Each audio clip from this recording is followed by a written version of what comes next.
إذا زلزلت الأرض زلزالها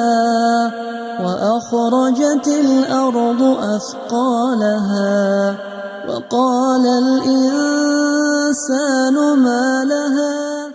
الحمدللہ رب العالمین والصلاة والسلام علی رسول الکریم وعلی آلہ واصحابہ اجمعین. اما بعد، فاعوذ باللہ من الشیطان الرجیم. بسم اللہ الرحمن الرحیم. یا ایھا الذین آمنوا لا تأکلوا الربا اضعافا مضاعفۃ واتقوا اللہ لعلکم تفلحون.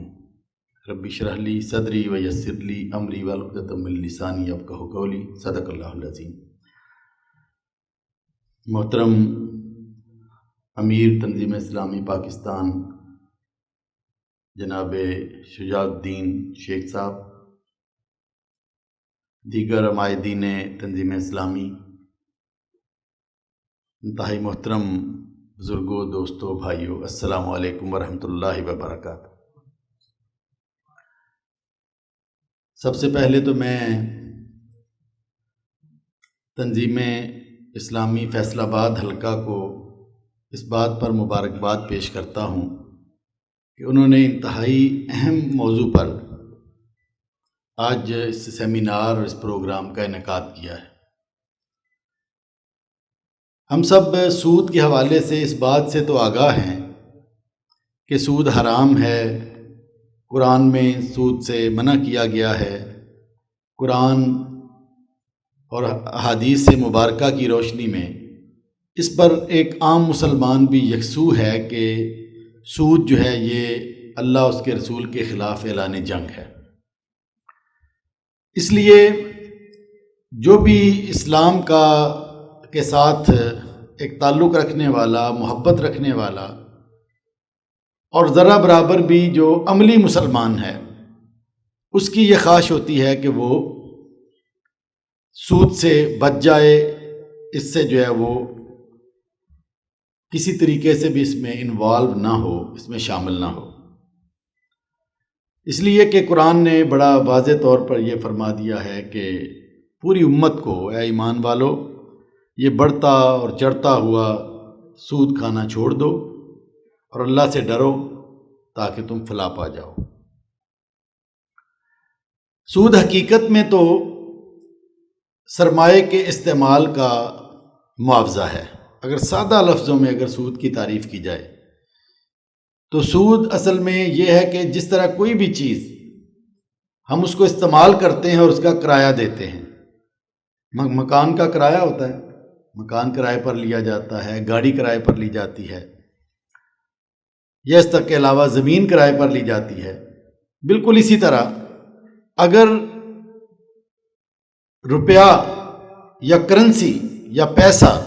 یا رقم کرائے پر لی جائے استعمال کے لیے تو اس کا کرایہ جو ہے وہ سود ہے. تو عام طور پر یہ لوگ کہتے ہیں کہ جی اگر مکان کا کرایہ ہو سکتا ہے تو یہ اس میں الجھن پیدا ہو جاتی ہے. تو سمجھنے کے لیے میں اتنا سا کہہ دینا کافی سمجھتا ہوں کہ ایسی چیز جس کا جو یوز ہوتی ہو، استعمال ہوتی ہو،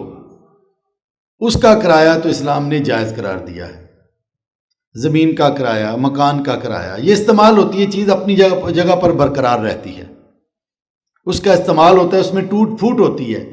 وہ چیز پرانی ہو جاتی ہے اور اس کا جو ہے وہ معاوضہ بنیادی طور پر جو ہے وہ اس کی کرائے کی شکل میں لیا جاتا ہے. لیکن کوئی ایسی چیز کہ جو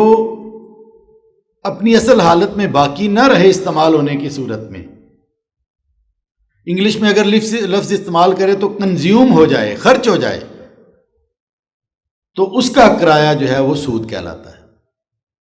یعنی جب ہم روپیہ استعمال کرتے ہیں، بینک سے کوئی اگر سود لیتا ہے تو وہ روپیہ تو اپنی اصل حالت میں باقی نہیں رہتا،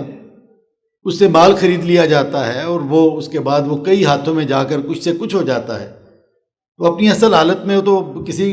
فرد کے پاس بھی اگر وہی روپیہ پیسہ پاس آدمی رکھے گا تو پھر اس کو تو استعمال کر بھی نہیں سکتا. تو اس لیے جو کنزیوم ہو جائے اس کا جو کرایہ ہے وہ سود ہوگا، اور جو استعمال ہو اور اپنی اصل حالت میں برقرار رہے، وہ چیز بے شک پرانی ہو جائے تو اس کا استعمال جو ہے یہ جائز ہوگا، اور جیسے عام زندگی میں ہم استعمال کرتے ہیں، گاڑی کا کرایہ یا اس طرح کی کسی بھی چیز۔ یہ جو سود ہے یہ اس کی کئی شکلیں جو ہے وہ حضور صلی اللہ علیہ وسلم کے دور سے پہلے سے ہی عرب میں چلی آ رہی تھی، پوری دنیا میں چلی آ رہی تھی۔ لیکن سادہ سی میں بات بہت جو ہے وہ تفصیل میں جائے بغیر اگر یہ بات کہوں کہ عام طور پر کوئی چیز لی جاتی ہے، پیسے لیے جاتے ہیں یا کوئی چیز خریدی جاتی ہے، تو اس کے ساتھ جب تعین ہو جاتا ہے شرط کا، اور اس کے ساتھ تعین ہو جاتا ہے اس میں جو ہے وہ اس کے استعمال کے نتیجے میں ایک پیریڈ کا، مثلا کوئی آپ نے کسی سے کوئی پیسہ لیا، کوئی سامان لیا، تو آپ کو اس کو ادا کرنا چاہیے، مطلب وہ 100 روپے کی چیز ہے، 100 روپے ادا کرنے چاہیے۔ لیکن جب اس میں مدت کا تعین ہو گیا کہ آپ 2 مہینے کے بعد دے دیجیے گا، تو یہاں تک تو یہ جائز ہے، لیکن شرط بھی ہو گئی۔ لیکن اگر اس میں یہ شرط لگ جائے کہ جی 2 مہینے کے بعد ابھی دیں گے تو اتنا ہوگا، اور 2 مہینے کے بعد اتنا ہوگا، اس میں اتنا اضافہ ہو جائے گا، اس میں شرط لگ گئی، تو پھر یہ سود ہو جائے گا۔ تو اس لیے عام طور پر جو ہے وہ ایسا ہی ہوتا ہے کہ لوگ جو ہے وہ کوئی بھی مال لیتے ہیں، اور مال لینے کے نتیجے میں پیریڈ طے پا جاتا ہے، جی سال بعد، 6 مہینے بعد، 2 مہینے کے بعد، 2 سال کے بعد یہ پھر ادائیگی ہوگی، اور اس پر اتنے فیصد اضافی دینا پڑے گا۔ 100 روپے ہم نے لیے ہیں، 6 ماہ کے بعد دیں گے تو یہ 110 روپے ہوں گے، 10% اس پر زائد دینا پڑے گا۔ پھر اس کی آگے سود مرکب اور کئی اس کی جو ہے وہ شکلیں آگے ہوتی ہیں کہ جن کی صورت میں جو ہے وہ کئی گنا زیادہ بڑھتا چلا جاتا ہے۔ لیکن میں ان ساری باتوں کو چھوڑ کر، چونکہ یہ اس میں تفصیل میں جائے بغیر، میں صرف ایک پہلو پر بات کرنا چاہوں گا، اور وہ ہے اس کا معاشی پہلو۔ اس کی حرمت قرآن میں کیا ہے، یہاں پر جو ہے وہ اہل علم موجود ہیں اور وہ زیادہ بہتر جانتے ہیں، اور بتا بھی دیا جائے گا۔ لیکن یہ اسلامی معاشرہ نہ بھی ہو، فرض کر لیں ایک لمحے کے لیے کہ قرآن و حدیث میں اس کی ممانت نہ ہو، تو اس کے باوجود یہ سود اتنی بری چیز ہے معاشرے کے لیے کہ عام طور پر لوگ کہتے ہیں جی کہ ذاتی استعمال میں جو سود ہے، ابھی جو ہے وہ لیکچر میں فرمایا جا رہا تھا کمرشل سود کے حوالے سے، تو اس کی تعریف بھی کی مشاورتی کونسل نے کہ یہ کمرشل سود جو ہے یہ بھی، اس کو بھی سود ہے، ورنہ اس کو سود نہیں سمجھتے تھے۔ تو عملاً یہ ہے کہ جو کہا یہ جاتا ہے، پروپیگنڈا یہ ہوتا ہے کہ لو جی جو ذاتی استعمال میں چیزیں لی جاتی ہیں گھر کے استعمال کے لیے، یہ تو واقعی سود ہے جی۔ اور عرب میں ایسا ہی ہوتا تھا کہ اپنے گھر کے، اپنی زراعت کے، اپنے دیگر کاروبار کے، جو اپنے ذاتی استعمال کی چیزوں کے لیے جو ہے وہ تو سود ہوتا تھا، وہ سود ہونا بھی چاہیے، یہ بڑا غلط ہے۔ لیکن یہ جو قرضے لیے جاتے ہیں ملیں چلانے کے لیے، بزنس کرنے کے لیے، یہ تو ظاہر ہے کہ یہ تو سود نہیں ہے جی۔ تو وہ کبھی اس کو مارک اپ کہتے ہیں، کبھی کچھ کہتے ہیں۔ وہ جو کسی نے کہا تھا کہ خرد کا نام جنوں رکھ دیا، جنوں کا خرد، جو چاہے آپ کا حسن کرشمہ ساز کرے۔ تو اس طرح جو ہے وہ اس کے نام بدل بدل کر جو ہے وہ بڑی کوششیں کی گئی۔ لیکن حقیقت یہ ہے کہ وہ سود زیادہ اصل میں ہے ہی خوفناک، وہ زیادہ سود ہے۔ اس میں پہلا جو اثر ہوتا ہے سود کا معاشرے پر، یعنی ایک تو ہے نا کہ سود لینے دینے پر تک محدود ہو جائے تو پھر تو چلو اور بات ہے، لیکن یہ ایسا ظالمانہ یہ چیز ہے کہ اس کا تعلق جو ہے وہ لینے دینے والے تک نہیں رہتا، بلکہ پورے معاشرے پر پھیل جاتا ہے۔ اس میں پہلی بات جو ہوتی ہے کہ اس سے قیمتوں میں اضافہ ہوتا ہے۔ یہ جو ہم جتنی بھی چیزیں ادا کر رہے ہیں، پیسے ادا کر رہے ہیں، چیزوں کی قیمت، اس میں ایک رقم جو ہے وہ سود کی ہے۔ مثلا میں اس کو سادہ الفاظ میں، فیصل آباد شہر ہے تو زیادہ آسانی سے سمجھا جائے گا کہ ایک کسان، اگر یہ پورا معاشرہ، اگرچہ ہمارا یہ معاشرہ اس طرح سے سود میں نہیں ہے، لوگ بیشتر سود سے بچ بھی جاتے ہیں، اگر جیسے کہ اکنامکس کہتی ہے کہ ہر جو ہے وہ جو بھی کام کرے وہ بینک سے پیسہ لے کر وہ کام کرے، تو اگر کسان کاٹن کاشت کرتا ہے اور اس پر قرضہ لیتا ہے، تو آپ بتائیں کہ جب وہ کاٹن کا ریٹ نکالے گا اور بیچے گا تو کیا وہ قرضے پر جو سود ہے وہ اس کی کاسٹ میں شامل نہیں ہوگا؟ یعنی اگر اس نے جو ہے وہ 100 اس کے اخراجات ہوئے، لیکن جو اس نے قرضہ لیا ہے اس پر 10% اس کو اور دینا ہے، تو وہ 10% 10 کاسٹ میں شامل کرے گا کہ نہیں کرے گا؟ لامحالہ کرے گا۔ تو یوں جو منافع کے ساتھ وہ ہمیں 100 میں چیز بیچنا چاہتا تھا، 10 سود کے ادا کرنے کے نتیجے میں وہ اب 110 کی ہمیں ملے گی۔ یعنی وہ سود تو جائے گا بینک والے کے پاس یا مالیاتی ادارے کے پاس، اور ہمیں وہ وصول ہم سے کیا جائے گا۔ یعنی اگلا جو اگر کاٹن جو اب آگے اسپننگ والے کو فروخت کر رہا ہے تو گویا کہ وہ 10 اس پر زائد لگ گئے۔ اب اسپننگ مل والا جو ہے اس نے بھی اگر سود پر ہی کام چلایا ہوا ہے تو وہ 10 وہ بھی ادا کرے گا یا 11 اور وہ بھی اپنی کاسٹ اس قیمت میں شامل کرے گا، اور شامل کر کے اگلے جو ہے وہ ویونگ والے سے وصول کرے گا، تو یوں یہ جو ہے وہ 20 یا 21 اس میں قیمت میں اضافہ ہو جائے گا۔ اب ویونگ والا یا لوم والا جو بھی ہے، میں درمیان میں جو ہے وہ چھوڑ کر بات کرتا ہوں، وہ بھی اگر قرضے پر ہے اور سود پر اس نے قرضہ لیا تو وہ بھی 10-12 کا جو اس نے بینک کو دینا ہے وہ بھی اس میں ایڈ کرے گا اپنی قیمت میں، اور وہ آگے جو ہے وہ پرنٹنگ والے کو دے دے گا۔ اگر یہ 4 مراحل بھی درمیان میں ہوں تو یہ 4 مراحل میں سادہ الفاظ میں ایک جو ہے وہ چیز 100 میں 30 یا 40 اس میں اضافی شامل ہو جائیں گے، اور میں اور آپ وہ 30 اور 40 سمیت وہ جو ہے وہ پے کریں گے۔ ایک گز اگر 100 کا ہے تو ہمیں ادا کرنا پڑے گا 130 یا 140 میں یا 150 میں۔ یعنی جس کو نہ پتہ ہے نہ بیچارہ اس کا کوئی قصور ہے، لے کوئی رہا ہے دے کوئی رہا ہے، اور حقیقتاً وصول کس سے ہو رہا ہے؟ ایک کنزیومر سے، آپ سے اور مجھ سے۔ آپ یہ جتنی بھی چیزیں ہیں ذرا ان پر غور کریں تو ان کی قیمت میں اضافے کی، اگر بحران نہ بھی ہو کوئی اس طرح کے حالات ٹھیک بھی ہوں، تب بھی قیمت میں اضافے کی ایک بہت بڑی وجہ یہ سود ہوتا ہے، جو بیچارے جھگی والے نے بھی ادا کرنا ہے، آپ نے بھی، درمیانے طبقے نے بھی، ہر طرح کے طبقے نے یہ سود کا پیسہ ادا کرنا ہے۔ مزہ کرتا ہے بینک والا، ادا کرتا ہے جو ہے وہ بظاہر جو فیکٹری والا یا تاجر، اور حقیقتاً ادا میں اور آپ کرتے ہیں۔ اب آپ بتائیں کہ اس سے بڑا ظلم عوام پر کوئی ہو سکتا ہے؟ کہ جن کو شعور بھی نہیں اور معلوم بھی نہیں، اور ان سے وہ پیسے وصول کیے جا رہے ہیں، جن بیچاروں کا ان کے لیے ان کا کوئی کردار ہی نہیں ہے، نہ انہوں نے کچھ لیا اور نہ دیا۔ تو پہلی بات تو یہ ہے کہ یہ معاشی اعتبار سے قیمتوں میں اضافے کا سبب بنتا ہے، اور یہ بہت ہی ظالمانہ حرکت ہے کہ ان معصوم لوگوں اور عام لوگوں سے وہ پیسہ وصول کیا جائے جن کا اس سے کوئی لینا دینا نہیں۔ دوسری بات کہ سود کے نتیجے میں ظاہر مالیاتی ادارے مضبوط ہوتے ہیں، یعنی بینک ہیں یا مالیاتی ادارے ہیں تو نہ ان کا جو ہے وہ کوئی رسک ہوتا ہے۔ دیکھنا منافع تو رسک کے ساتھ ہے نا، تو رسک تو ہوتا نہیں ہے، لیکن وہ بہت اطمینان سے وہ اپنی پرسنٹیج اپنی جیب میں ڈالتے رہتے ہیں۔ اس طرح جو ہے وہ ایک ایسا طبقہ وجود میں آتا ہے کہ جس کے ہاتھ میں دولت جمع ہوتی رہتی ہے، عوام کی دولت نکل کر چھن چھن کر جو ہے وہ مخصوص ہاتھوں میں جاتی ہے، اور امیر امیر تر ہوتا چلا جاتا ہے اور غریب غریب تر ہوتا چلا جاتا ہے۔ اور یہ بھی معاشرے کا بہت بڑا ایک جو ہے وہ مسئلہ ہے کہ دولت، قرآن نے کہا کہ تمہارے چند ہاتھوں میں مرتکز نہ ہو جائے، چند امراء کے ہی ہاتھوں میں، تو یہ امیر امیر تر ہوتا چلا جاتا ہے، اور معاشرے کے اندر یہ معاشرتی حوالے سے بھی نقصان دہ چیز ہے، اور آپس میں جو ہے وہ گیپ بڑھتا رہتا ہے۔ اچھا، سود جو ہے وہ کاروبار کو تباہ کرتا ہے، یہ بھی ایک دلچسپ بات ہے۔ اکنامکس کے جو طالب علم یہاں پر موجود ہوں گے وہ اس سے اچھی طرح آگاہ ہیں۔ دیکھیں کہ آپ نے اکثر دیکھا ہوگا کہ 15-20 سال یا 8-10 سال کے بعد اچانک فیصلہ آباد والے کہتے ہیں بڑا مندہ ہو گیا، بڑا مندہ ہو گیا، بڑا مندہ ہو گیا، پھر کہتے ہیں لو جی لومیں چلنی شروع ہو گئی، کاروبار بڑا اچھا ہو گیا، وہ کاروبار بڑھتا جاتا ہے، پھر یعنی کوئی اس میں بعض دفعہ حکومت کا کوئی عمل دخل نہیں ہوتا، لیکن تیزی آتی ہے، مندی آتی ہے، اس طرح جو ہے وہ اوپر نیچے فلکچویشن ہوتی رہتی ہے۔ اس کو ٹریڈ سائیکل کہتے ہیں اکنامکس کی ٹرم میں، تجارتی چکر۔ ہوتا کیا ہے کہ جب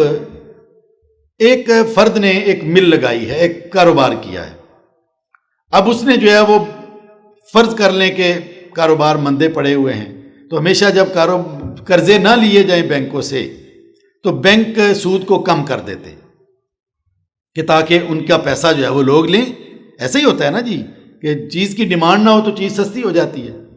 تو وہ اب 8% پر فرض کر لیں، 10% پر بینک نے کہا جی آپ قرضہ لے لیں، آپ بس لے لیں کسی طریقے سے۔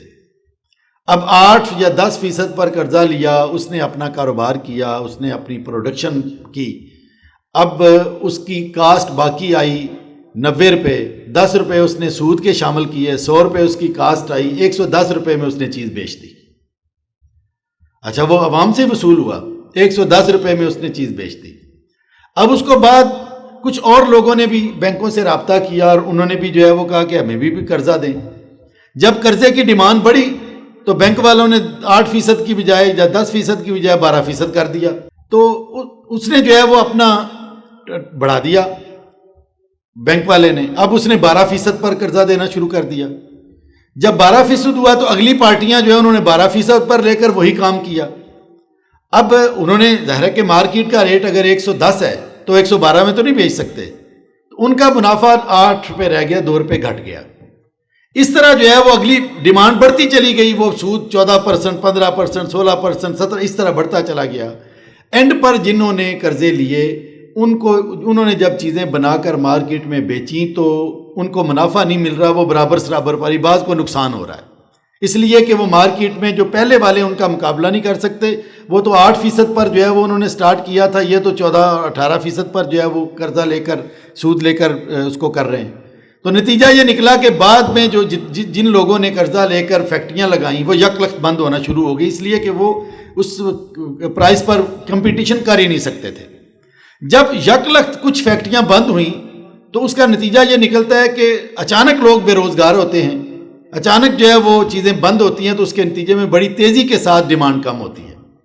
اور اس کے نتیجے میں پھر مارکیٹ نیچے آنا شروع ہو جاتی ہے۔ اچھا 2 بند ہوئیں، اس کے بعد جو ہے وہ ڈیمانڈ کم ہوئی تو 2 اور بند ہو گئیں۔ ظاہر چیزیں لوگوں کی آمدنیاں ہوگی تو خریدیں گے، بے روزگار ہو جائیں گے، آمدنیاں کم ہو جائیں گی، تو اس کے نتیجے میں لوگ کیا چیزیں خریدیں گے؟ اس کے نتیجے میں ایسا چکر چلتا ہے کہ وہ جو عروج پر کاروبار ہوتا ہے آہستہ آہستہ ریسیشن کی حالت اور جو ہے وہ مندے کی حالت میں جانا شروع ہو جاتا ہے، اور آہستہ آہستہ ایک وقت آتا ہے کہ بالکل چند ایک جو ہے وہ لوگ مارکیٹ میں رہ جاتے ہیں اور باقی سب جو ہے وہ اڑ جاتے ہیں اور مندہ پڑ جاتا ہے، شور مچ جاتا ہے، جی مندہ پڑ گیا، مندہ پڑ گیا۔ حکومت پھر کوئی انجیکشن لگاتی ہے مصنوعی طور پر، کچھ حالات اس طرح کے ہوتے ہیں۔ اب ظاہر ایک خاص وقت گزرتا ہے، اس کے بعد بینک اپنا سود پھر کم کر دیتے ہیں، وہ پھر نیچے لے آتے ہیں، پھر کچھ لوگ اس کم سود پر جو ہے وہ قرضہ لیتے ہیں اور اس کے نتیجے میں جو ہے وہ کاروبار چلاتے ہیں، تو کاروبار پھر آہستہ آہستہ بڑھنا شروع ہو جاتا ہے۔ لیکن وہ پارٹیوں کی ایک بڑی تعداد کہ جو بیچارے اس دوران میں بالکل ختم ہو گئے ہوتے ہیں وہ تو گئے، اور بے روزگار ہونے والوں کی لمبی لسٹ ہے، آمدنیاں بھی کم ہو گئی ہیں اور پتہ نہیں کیا کیا ہوا ہے، اور اس طریقے سے پھر کوئی 10، 15، 20 سال کے بعد کام چڑھنا شروع ہو جاتا ہے۔ اب یہ اس طرح سے مسلسل ہوتا ہے، یہ اس سرمایہ دارانہ معیشت کا بنیاد اور خاصہ ہے کہ بہت اچھی بھی کام چل رہا ہو تو یہ اوپر نیچے اوپر نیچے، اور اس میں ظاہر ہے کہ بہت ساری پارٹیاں ختم ہو جاتی ہیں، بہت سارے خاندان تباہ ہو جاتے ہیں، بہت سارے لوگ بے روزگار ہو جاتے ہیں، اور معیشت میں سٹیبلٹی نہیں رہتی، مشکل مزاجی نہیں رہتی، اور اس طرح اونچ نیچ کے ساتھ کاروبار بھی نقصان میں جاتے ہیں۔ تو گویا کہ نہ صرف یہ کہ یہ قیمتوں میں اضافے کا سبب بنتا ہے، بلکہ یہ جس کام کے لیے کہتے ہیں کاروبار کے لیے سود لیا جاتا ہے، قرضہ لیا جاتا ہے، یہ اسی کاروبار کا ناس مارتا ہے اور اسی کاروبار کو تباہ کرتا ہے، اور اس میں جو ہے وہ چند پارٹیاں رہ جاتی ہیں اور باقی سب برباد ہو کر رہ جاتی ہیں۔ تو حضرات اگر ان سود کے اس معاملات پر جو ہے وہ غور کیا جائے تو حقیقت یہ ہے کہ دو میں نے آپ کے سامنے صرف بیان کیے ہیں، حقیقت یہ ہے کہ اس میں بے شمار ایسی خرابیاں ہیں کہ جن پر